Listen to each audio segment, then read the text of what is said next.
Chapter 9, Chess. Mrs. Margaret Chatham had been principal of Lincoln Elementary School for 18 years.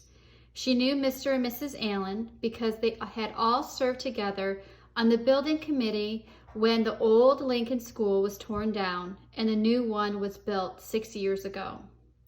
When she telephoned on the afternoon of October 1st to set up the meeting, Mrs. Chatham had asked Nick to be there too. It was 6:30 when she knocked, and Nick opened the door. "Good evening, Nick," she said. No smile. "Hi, Mrs. Chatham," said Nick, backing away as she filled the doorway. She was a large person, as tall as Nick's dad, with wide shoulders.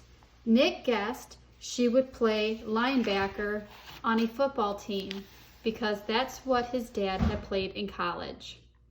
"Hello, Mr. and Mrs. Allen," she said, stepping into the living room.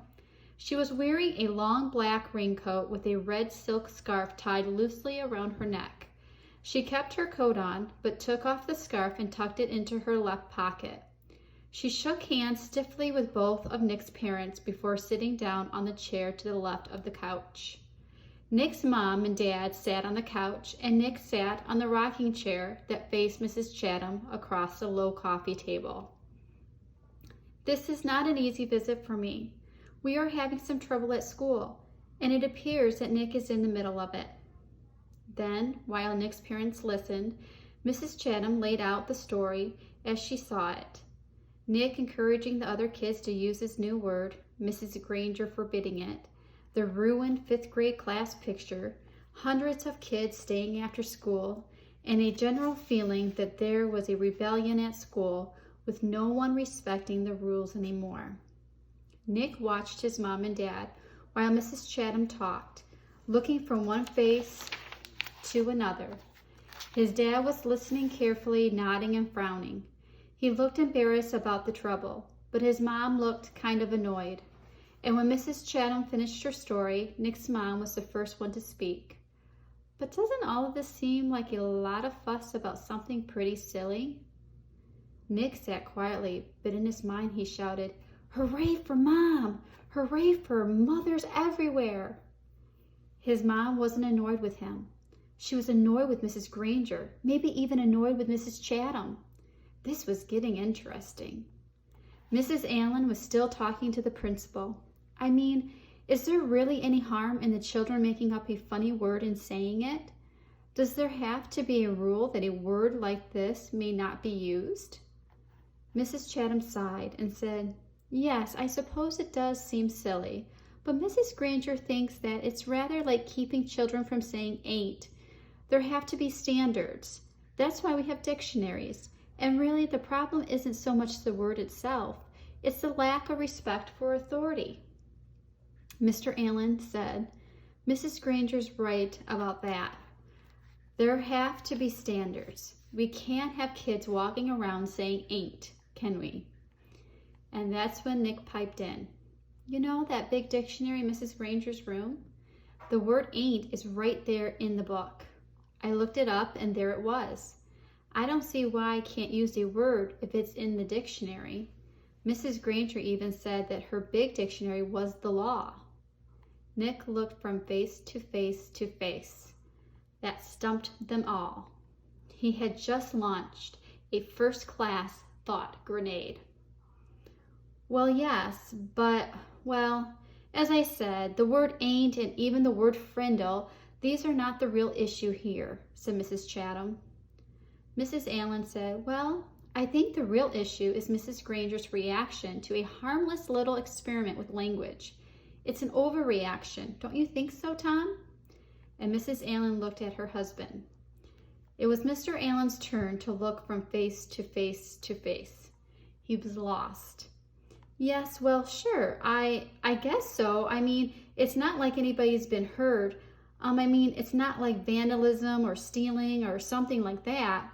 His sentence trailed off and he rubbed his chin and stared thoughtfully through the window on the wall behind Mrs. Chatham. And while the three grown-ups sat there in an uncomfortable moment of silence, Nick had a sudden vision of what was really going on here. It was a chess game. Nick against Mrs. Granger. Mrs. Granger had just tried to end the game by using her queen, Mrs. Chatham, in her black raincoat, the Black Queen. Nick didn't know it until the attack was underway, but he had a powerful defender of his own. Good old Mom, the White Queen. And the game was not over. It would go on until there was a winner and a loser. Mrs. Chatham didn't stay much longer. There was a little more talk back and forth across the chessboard about how children have a right to explore new ideas, about the importance of respecting teachers and the work they do, about everybody needing to keep up standards and make school a safe place to learn. Then Mr. Allen offered Mrs. Chatham some coffee and banana bread, but she said no thanks. I really must be going now. She thanked Nick's parents, and they thanked her. Nick opened the door and said, "Good night, Mrs. Chatham." Then the Black Queen put on her red scarf and walked off into the October twilight. "Nick, I think we better talk a little more about this," said his mom, sitting back down on the couch. "If I find out that you have been disrespectful to Mrs. Granger or any other teacher at school, then you really will be in big trouble." "I haven't been disrespectful, honest. I did get everybody started using my word, but like you said, it's not hurting anybody. And I'm sorry if me and Dave and Pete got everybody to ask Mrs. Granger to borrow a Frindle.